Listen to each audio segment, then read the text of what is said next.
Hello everyone, मेरा नाम है अंकित मिश्रा और आज के इस वीडियो सेगमेंट में मैं बात करने वाला हूं एक और इम्पोर्टेंट फाइलम के बारे में जिसका नाम है फाइलम आर्थ्रोपोडा। फाइलम आर्थ्रोपोडा की बात करूं तो बहुत सारे लोग इसको जो है इंसेक्ट के ग्रुप से जानते हैं या जनरली इनको इंसेक्ट के नाम से ही जानते हैं। बट पहले मैं डाउट आपको क्लियर कर देना चाहूँगा कि जो आर्थ्रोपोडा होता है वो कोई इंसेक्ट जो है वो अकेले इसके अंदर नहीं आता है। इंसेक्ट इसका एक मेंबर होता है। दरअसल इसके अंदर हमें कई डिफरेंट टाइप के ऑर्गेनिजम्स देखने को मिलते हैं जिनके बारे में आज इस वीडियो में हम लोग डिटेल में बात करेंगे। आज इस वीडियो में हम लोग ये भी बात करेंगे कि आर्थ्रोपोडा के अंदर ऐसे कौन कौन से फीचर होते हैं जो उनको दूसरे एनिमल से थोड़ा सा अलग बनाते हैं। साथ में हम यहाँ पे ये भी बात करेंगे कि आर्थ्रोपोडा जो है वो एक लार्जेस्ट मेंबर के नाम से क्यों जाना जाता है, इनकी बॉडी कैसी होती है, इनके अंदर सिगमेंटेशन होता है या नहीं होता है। साथ में बात करेंगे ये किस टाइप के एनिमल जो हैं वो आपको देखने को मिलते हैं और इसमें सबसे जो इम्पोर्टेंट चीज़ है वो है इनके अंदर का रेस्पिरेटरी सिस्टम। इनका जो रेस्पिरेटरी सिस्टम है और जो एक्सक्रीटरी सिस्टम है वो कहीं ना कहीं बहुत ही इम्पोर्टेंट बन जाता है आर्थ्रोपोडा फाइलम का। तो सबसे पहले हम लोग बहुत ही बेसिक चीज़ों पे बात करते हैं। आर्थ्रोपोडा की अगर हम बात करते हैं तो हमारा जो आर्थ्रोपोडा होता है उसके अंदर हमको ऑर्गन लेवल का ऑर्गेनाइजेशन देखने को मिलता है। ऑर्गन सिस्टम लेवल का ऑर्गेनाइजेशन देखने का मतलब ये है कि इसके अंदर हमको जो है न केवल जो है रिस्पायरेशन के लिए अलग अलग टाइप के ऑर्गन्स देखने को मिलते हैं जैसे कि बुक गिल्स, बुक लंग्स, साथ में देखने को मिलता है स्पायरिकल, ट्रैकिया, मतलब एक काफ़ी एडवांस टाइप का हमको जो है इनके अंदर एक रेस्पिरेटरी सिस्टम देखने को मिलता है जो अभी तक हमको किसी भी फाइलम में इससे पहले देखने को नहीं मिला था। साथ में जैसा कि मैंने कहा था कि जो हमारा एक्सक्रीटरी सिस्टम होता है वो लगातार समय के साथ डेवलप हो रहा था और इसके अंदर भी एक स्टेप थोड़ा सा आगे बढ़ गया और यहाँ पे जो एक्सक्रीटरी सिस्टम है उसमें मेलपिगियन ट्यूब्यूल जो है वो शामिल हो गया और जो मेलपिगियन ट्यूब्यूल है वो भी बिल्कुल एक किडनी की तरह ही काम करता है जो कि आपके जो गट होता है या फिर एलिमेंट्री कैनॉल है वहाँ के वेस्टेज को एब्जॉर्व करता है। वहाँ के वेस्टेज से जो नाइट्रोजनस वेस्ट होते हैं उनको एब्जॉर्व करता है और फिर उसके बाद गट में ले जा करके छोड़ देता है या हिंड गट में ले जा करके छोड़ देता है जहाँ से फिर उसको हम लोग बाहर की तरफ एक्सक्रीट कर सकते हैं, जिसके बारे में अभी हम डिटेल में बात करेंगे। ठीक है, तो इनके अंदर हमको एक्सिटी सिस्टम देखने को मिलता है। ये एक ट्रिप्लोब्लास्टिक एनिमल होते हैं। इनके अंदर आपको तीनों तरह की लेयर्स देखने को मिलती है, एक्टोडर्म, इंडोडर्म, मीजोडर्म। अगर मैं इनके सिमेट्री की बात करूँ तो आप इनको हाफ डिवाइड कर सकते हो और इनकी सिमेट्री जो होती है वो बाईलैटरल ही देखने को मिलती है क्योंकि इनके भी दोनों साइड्स पे आपको आइस का फॉर्मेशन जो है वो देखने को जनरली मिल जाता है। वहीं पे अगर हम बात करते हैं तो यहाँ पे इनकी जो बॉडी होती है, इनकी बॉडी दूसरों के मुकाबले इसलिए खास बन जाती है क्योंकि यहाँ पे इनकी बॉडी हमें दिखाई देती है सिगमेंटेड बॉडी ऑर्गेनाइजेशन हमको दिखाई देता है। मतलब इनकी जो बॉडी होती है वो कई पार्ट्स में डिवाइड होते हैं। लेकिन देखिए, मैं जो कुछ बात बताऊंगा आपको वो इंसेक्ट की ग्रुप में बिलोंग करता है, लेकिन जैसा कि मैंने कहा कि आर्थ्रोपोडा में कई मेंबर आते हैं, केवल इंसेक्ट ही नहीं आता है। तो आप ये ध्यान रखिएगा कि इनकी बॉडी सिगमेंटेड तो होती है बट किसी में एक दो तीन सिगमेंट होते हैं, किसी में दो सिगमेंट्स होते हैं। तो किस में क्या क्या होते हैं आइए पहले जान लें कि पहले इनकी बॉडी सिगमेंटेड होती है। जैसे अगर हम इंसेक्ट की बात करें तो उसमें तीन सेगमेंट होता है। आप एक मक्खी की बात करते हो, उसमें सबसे ऊपर वाला पोर्शन हेड होता है, बगल डायग्राम में आपको दिख रहा होगा। फिर उसके नीचे वाला पोर्शन थॉरेक्स होता है और जो सबसे नीचे वाला पोर्शन होता है उसको हम लोग जनरली एब्डोमेन के नाम से जानते हैं। तो ये तीनों जो होते हैं ये हमारे सेगमेंट होते हैं जो हमें इंसेक्ट के अंदर जो है वो देखने को मिलते हैं। ठीक है, जनरली ये सीलोमेट होते हैं। इनके अंदर पूरी तरह से ट्रू सीलोम कैविटीज़ हमको देखने को मिलती है। तो आर्थ्रोपोडा में तीन बेसिक ग्रुप में हमने इनको डिवाइड किया गया है, इनके लेग के बेसिस पे, इनके सिगमेंट के बेसिस पे। तो सबसे पहले यहाँ पे हम ये समझेंगे कि इनको कौन से तीन ग्रुप में डिवाइड किया गया है। ऑल आर्थ्रोपोड्स, मतलब जितने भी आर्थ्रोपोड्स हैं उनमें जो है जो एक्सोस्केलेटन होता है वो जनरली काइटिन का बना होता है। मतलब इनके अंदर एक एक्सोस्केलेटन जो है वो मौजूद होता है और साथ में इनके अंदर आपको अलग अलग टाइप के ग्रुप में के अंदर ये हमको जो है या अलग अलग टाइप के क्लासेस के अंदर जो है हमको अलग अलग टाइप के लेग जो है वो देखने को मिलते हैं। नंबर ऑफ लेग सभी में अलग अलग होते हैं। जैसे इंसेक्ट की ग्रुप की बात करूं, इनसे जैसे आप कॉकरोच की बात कर देते हैं, ग्रासहॉपर्स की बात कर देते हैं, तो इनके अंदर हमको जनरली 6 लेग्स जो है वो देखने को मिल जाते हैं। साथ में इनमें भी एक्सोस्केलेटन सभी में होगा, काइटिन का बना हुआ। और बाकी इनके तीन बॉडी पार्ट होते हैं, इनके सेगमेंट तीन होते हैं, हेड, थॉरेक्स और एब्डोमेन। दो एंटीना देखने को मिलते हैं और जो एंटीना हैं वो दो सभी में कॉमन होते हैं और साथ में इनके अंदर हमें काफ़ी विंग्स देखने को मिलती है इंसेक्ट के अंदर।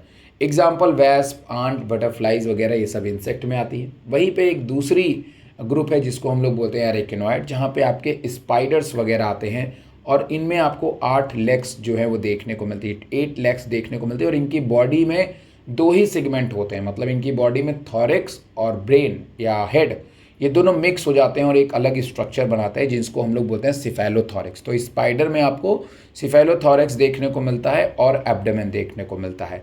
वहीं पे इनमें आपको मोस्ट हैव 8 आइज, इनके पास में 8 आइज आपको देखने को मिलती है।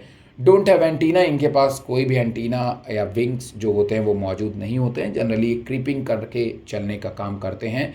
एग्जाम्पल के तौर पे स्पाइडर हो गए और आपके स्कॉर्पियन या जिसको आप बिच्छी कहते हैं या बिच्छू कहते हैं, आप उसको ले सकते हैं। क्रस्टेशियंस आ जाते हैं। क्रस्टेशियंस जिनको बहुत सारे लोग खाना भी पसंद करते हैं और अक्सर ये पानी में रहते हैं। तो जो पानी में रहेंगे उनके अंदर कुछ अलग टाइप का रेस्पिरेशन देखने को मिलेगा, क्योंकि बहुत सारे आर्थ्रोपोड्स ऐसे होते हैं जो वाटर में रहते हैं। तो जो वाटर में रहने वाले हैं उनके अंदर बुक गिल्स पाए जाते हैं। क्या पाए जाते हैं? बुक गिल्स पाए जाते हैं। और अरेकनॉइड में बुक लंग्स पाई जाती हैं। तो जनरली जब हम लोग बुक गिल्स की बात करते हैं तो ये जनरली वाटर में मौजूद होते हैं और बिल्कुल इनके गिल्स के पास में ही ब्लड वेसल्स होती है जो ये ऑक्सीजन को टेकअप करते हैं अपने गिल्स में। वो ऑक्सीजन कैरी कर ली जाती है इनके ब्लड वेसल्स में और फिर उसके बाद ऑक्सीजन हमारी सेल को प्रोवाइड करा दी जाती है।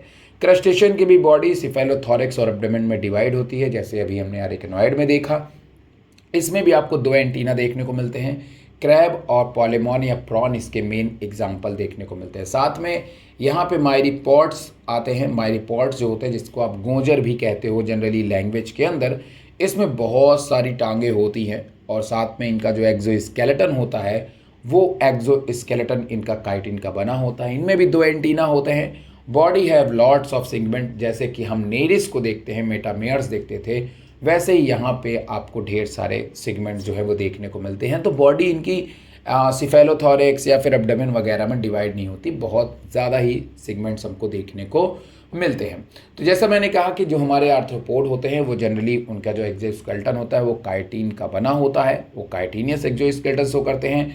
और आर्थ्रोपोडा को हम लोग आर्थ्रोपोडा इसीलिए कहते हैं क्योंकि इनमें ज्वाइंट लेग्स पाए जाते हैं। अगर आप इनके लेग्स को देखोगे तो जैसे हमारे पास में एक हाथ है, ये ज्वाइंट है यहाँ से, उसी तरीके से एक ज्वाइंट यहाँ पे है। तो आप अगर इंसेक्ट को देखोगे तो उनकी भी हाथ इस तरीके से पूरी तरह से ज्वाइंट होती है, मतलब अलग अलग जगहों पे डिवाइड होती है। जैसे एक ऐसे होती है, फिर ऐसे होती है, फिर ऐसे होती है।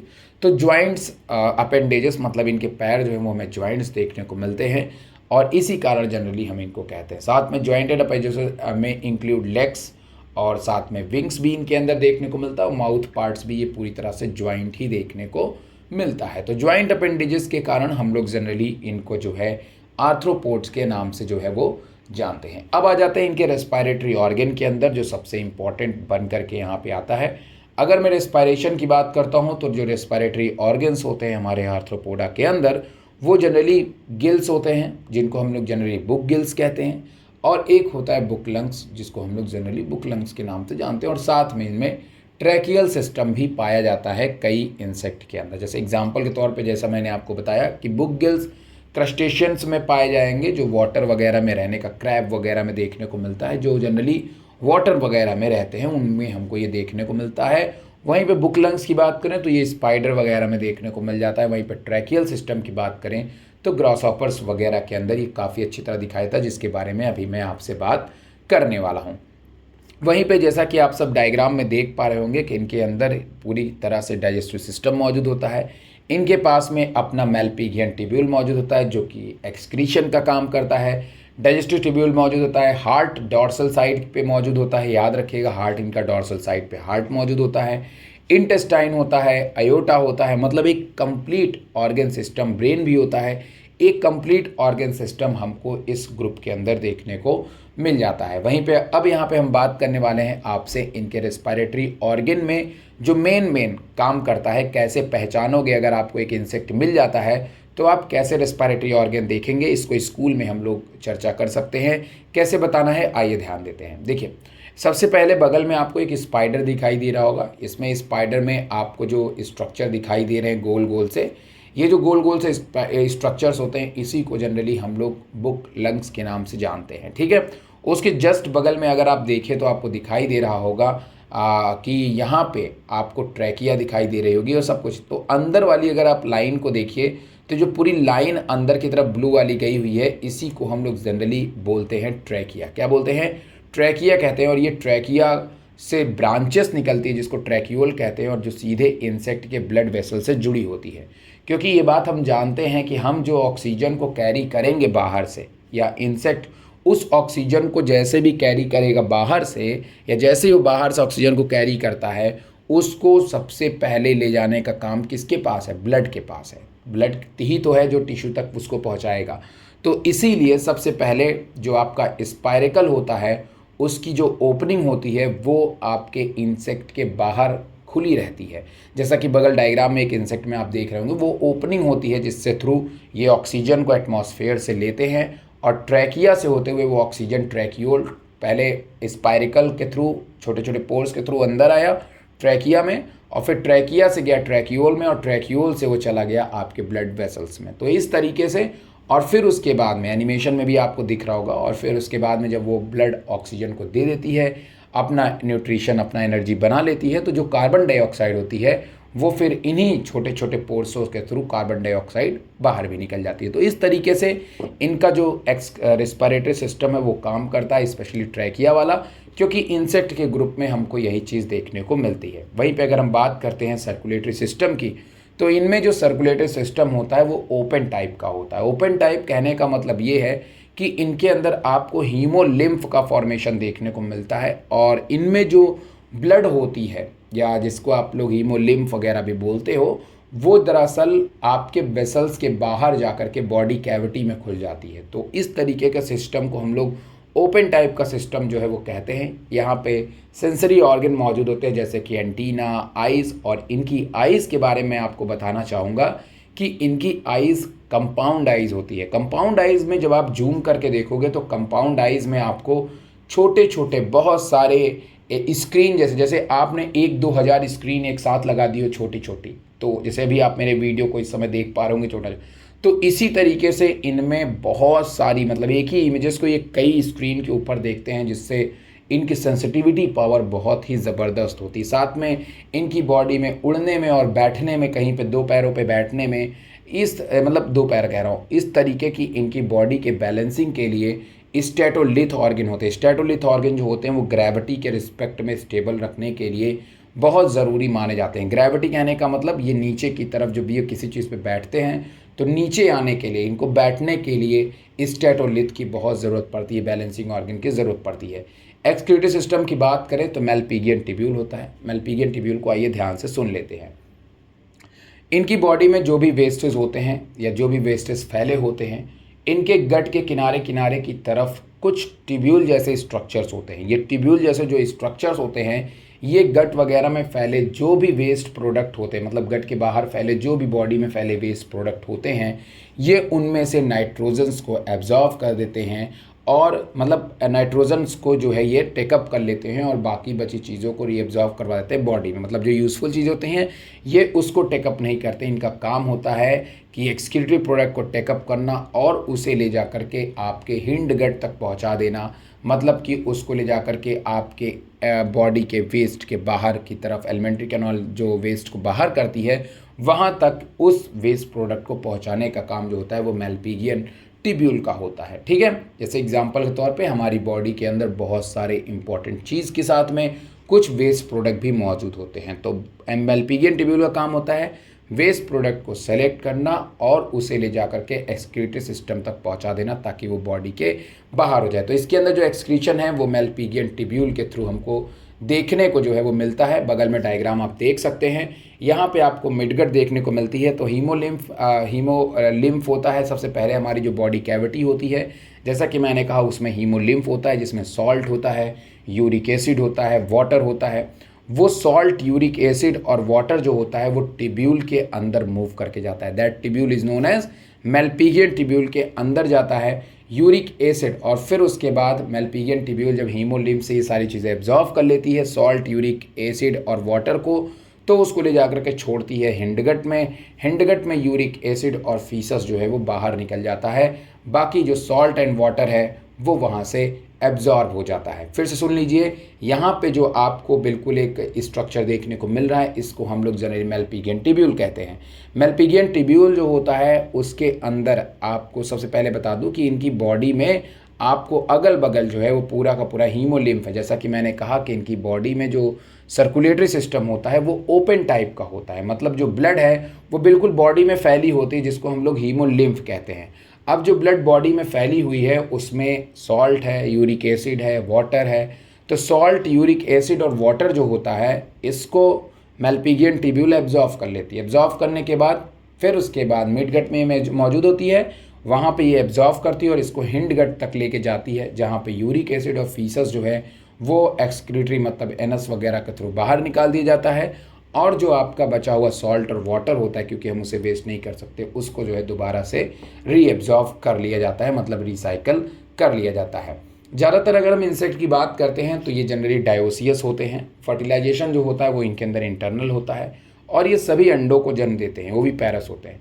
डेवलपमेंट में भी डायरेक्ट और इनडायरेक्ट बहुत सारे इंसेक्ट, जैसे कि अगर हम लोग बटरफ्लाई की बात करें तो इसमें लार्वल स्टेज, प्यूपा, कैटरपिलर वगैरह देखने को मिलता है, इसलिए इनके अंदर हमको डायरेक्ट इनडायरेक्ट डेवलपमेंट देखने को मिलता है। वहीं पर अगर हम लोग ड्रैगन फ्लाई की बात करें तो वहाँ पे हमको डायरेक्ट डेवलपमेंट जो है वो देखने को मिलता है, क्योंकि ड्रैगन फ्लाई अंडे को जन्म देती है और उस अंडे से डायरेक्ट ड्रैगन फ्लाई ही निकलते हैं। होपफुली आपको ये लेक्चर, आपको ये स्लाइड काफ़ी हद तक पसंद आई होगी। अगर आपको वीडियो पसंद आया है तो वीडियो को लाइक करिएगा, चैनल को सब्सक्राइब कर लीजिए। ऐसे ही इंटरेस्टिंग वीडियो आर्थ्रोपोडा के बारे में जानने के लिए आप जो है मेरी बुक विधान हैंडबुक बायोलॉजी को भी परचेज कर सकते हैं। मीशो, अमेज़ोन, हर प्लेटफॉर्म के ऊपर आपको वो अवेलेबल हो जाएगी। साथ में आप हमसे भी ये बुक ले सकते हैं। उसके लिए आपको मेरे व्हाट्सएप नंबर 8318284806 पे कांटेक्ट करना पड़ेगा, जहां से आपको जो बुक है वो रिलायबल प्राइस में अवेलेबल हो जाएगी। तब तक के लिए tata bye bye, good night, अपना ख्याल रखिएगा।